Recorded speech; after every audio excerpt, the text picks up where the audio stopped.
ఇప్పటికీ ఈ రిజల్ట్ వచ్చిన తర్వాత కూడా సోషల్ మీడియాలో కొంతమంది వాళ్ళ పద్ధతి మార్చుకోవట్లేదు.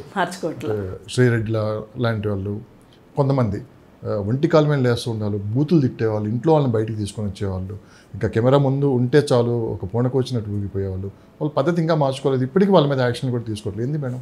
ఎవరు తీసుకోవాలి యాక్షన్? ఎవరు తీసుకుంటారు?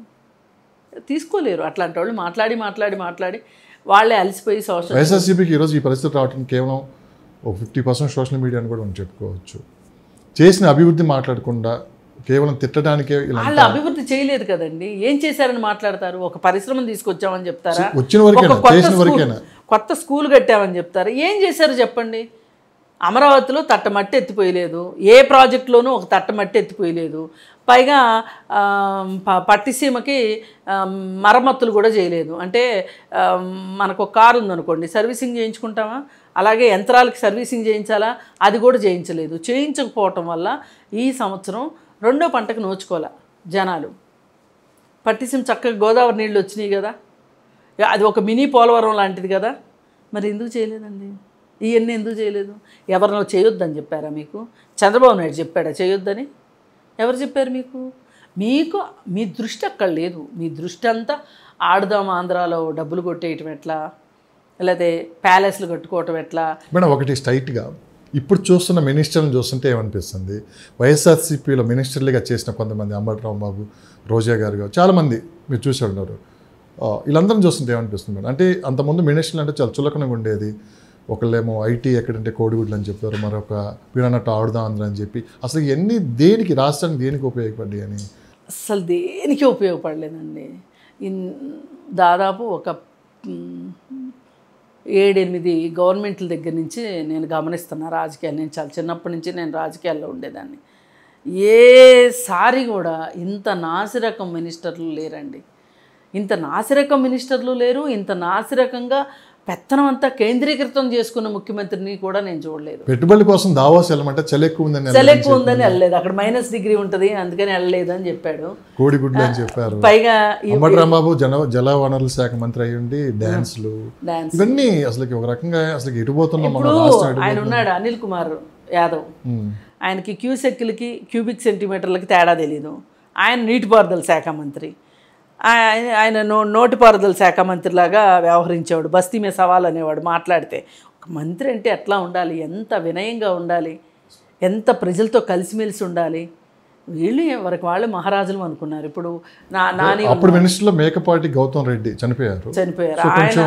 ఆయన కొంచెం లీడర్ అంటే లీడర్ అన్నట్లు ఉన్నాడు.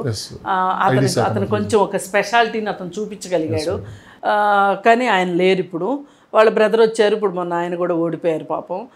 ఏది ఏమైనప్పటికీ మంత్రులందరూ కూడా ఇప్పుడు గుడివాడ కొడాలి నాని ఉన్నాడు. కొడాలి నాని పౌర సరఫరాల శాఖ మంత్రి.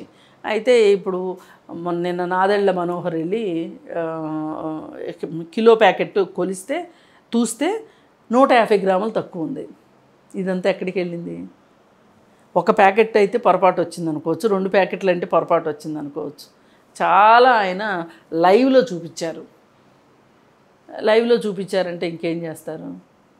ఇంత జరుగుతున్నా కానీ కళ్ళు మూసుకొని పరిపాలన చేశారంటే ఇప్పుడే జగన్మోహన్ రెడ్డి గారు ఒక మాట అన్నారు, 5 సంవత్సరాలు కళ్ళు మూసుకుంటే మళ్ళీ మనమే వస్తాం 2029లో అని చెప్పి అన్నారు. ఈ కళ్ళు మూసుకోవడం ఏంటి, మళ్ళీ రావడం ప్రజలు మెయిన్ తిరస్కరించారు మేడం. 5 సంవత్సరాలు కళ్ళు మూసుకుంటే ఇలా గిర్రున తిరిగి అధికారం పోయింది. ఇంకొక 5 సంవత్సరాలు కళ్ళు మూసుకుంటే బయటికి రాకపోతే, 5 సంవత్సరాలు కళ్ళు మూసుకుంటే అసలు పార్టీయే ఉండదు. నిన్నగాక మొన్న 5 సంవత్సరాలు కళ్ళు మూసుకున్నందుకు మిమ్మల్ని ఇంట్లో కూర్చోబెట్టారు. ఇప్పుడు ఇంకొక 5 సంవత్సరాలు కళ్ళు మూసుకున్నారంటే ఇంట్లోంచి కూడా బయటికి రావాల్సిన అవసరం. కానీ రాజకీయ అవగాహన ఉన్న వాళ్ళంతా ఏంటంటే పార్టీ ఓడిపోవటం మళ్ళీ అధికారం రావటం ఇవన్నీ మనం ఎప్పుడు చూస్తున్నాయి. అంటే ఒక ఓటమి గెలుపులను సహజం. కానీ ఈసారి వైఎస్ఆర్సీపీకి మళ్ళీ పూర్వవైపు రావడం చాలా కష్టం అని చెప్పి అంటున్నారు. ఎందుకంటే 5 సంవత్సరాలు ప్రజలు భయపడుతూ బతికారు, సంఖ్యలతో కట్టేసి ఉంచారు.